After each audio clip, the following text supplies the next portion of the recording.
পৃথিবীর ইতিহাসের সবথেকে সফল সামরিক প্রধানদের একজন হলেন আলেকজান্ডার দ্য গ্রেট।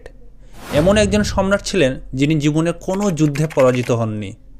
সুদূর গ্রিস থেকে একের পর এক রাজ্য জয় করে তিনি একসময় ভারতে অভিযান চালান। মাত্র 20 বছর বয়সে তিনি রাজা হয়েছিলেন, কিন্তু তার মৃত্যুর 2300 বছর পরেও তার যুদ্ধনীতি আজও বহু মিলিটারি একাডেমিতে শেখানো হয়। আলেকজান্ডারকে পৃথিবীর সবথেকে প্রভাবশালী সম্রাটদের মধ্যে একজন মানা হয়। 356 খ্রিস্টাব্দে মহান এই শাসকের জন্ম হয় প্রাচীন গ্রিক রাজ্য মেসোডোনিয়ার পেল্লা নামক স্থানে। তার পিতা ছিলেন মেসোডোনিয়ার রাজা দ্বিতীয় ফিলিপ এবং তার মা ছিলেন ফিলিপের চতুর্থ স্ত্রী অলিম্পিয়াস।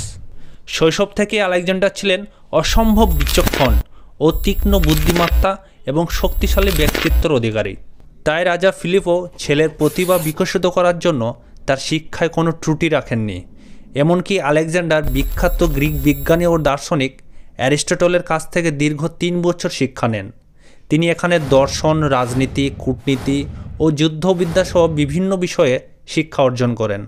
336 খ্রিস্টপূর্বাব্দে রাজা দ্বিতীয় ফিলিপকে হত্যা করা হলে মাত্র 20 বছর বয়সে আলেকজান্ডার দ্য গ্রেট মেসোডোনিয়ার রাজা হয়েছিলেন।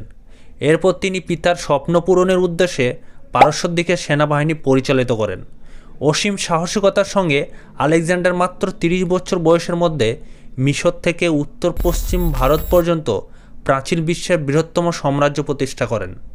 ইতিহাসের অন্যতম সফল ও শক্তিশালী শাসক মৃত্যুর পূর্বে উপলব্ধি করেন তার অর্জিত সম্পদ, বিশাল সাম্রাজ্য এবং অপ্রতিরোধ্য সেনাবাহিনী সবই মূল্যহীন। ভারতের উত্তর পশ্চিম দিকে অভিযান চালানোর সময় বিশাল সৈন্যবাহিনী বাধা দিলে আলেকজান্ডার অভিযান বন্ধ করে বেবিলনে ফিরে আসেন। সেখানে তিনি হঠাৎ অসুস্থ হয়ে পড়লে জীবন সম্পর্কে বাস্তব কিছু সত্য উপলব্ধি করেন। তাই তিনার এই মূল্যবান উপলব্ধিগুলো পৃথিবীর মানুষের কাছে তুলে ধরার জন্য তার বিশ্বাসী কয়েকজন সেনাবাহিনীকে একত্রিত করে তার ইচ্ছাগুলো প্রকাশিত করলেন। আমার প্রথম ইচ্ছা, আমার মৃতদেহ কেবল আমার চিকিৎসকরাই সমাধিক্ষেত্র বহন করে নিয়ে যাবে। আমার দ্বিতীয় ইচ্ছে, আমার মৃতদেহ যে পথ দিয়ে বয়ে নিয়ে যাওয়া হবে সেই পথে আমার অর্জিত সোনা, রূপো, মণিমুক্তা সব ছড়িয়ে দিতে হবে। এবং আমার তৃতীয় ও শেষ ইচ্ছা হলো মৃতদেহ বহনের সময় আমার হাত দুটো কফিনের বাইরে বার করে রাখবে। সম্রাট আলেকজান্ডারের এরকম ইচ্ছার কথা শুনে উপস্থিত সকলে অবাক হলেও তাদের মধ্যে একজন সেনাপতি অতি কৌতূহলে এর কারণ জানতে চাইলেন। তখন তিনি বলেন, আমি আমার জীবন থেকে 3টি বিষয় শিখেছি, আর সেটা আমি পৃথিবীর মানুষের কাছে পৌঁছে দিতে চাই। প্রথমত, আমার মৃতদেহ শুধুমাত্র আমার চিকিৎসকরাই বহন করবে, কারণ এর ফলে সবাই উপলব্ধি করতে পারবে মানুষের মৃত্যুর সময় ঘনিয়ে আসলে পৃথিবীর কোনো চিকিৎসকের পক্ষেই তাকে মৃত্যুর মুখ থেকে ফিরিয়ে আনা সম্ভব নয়।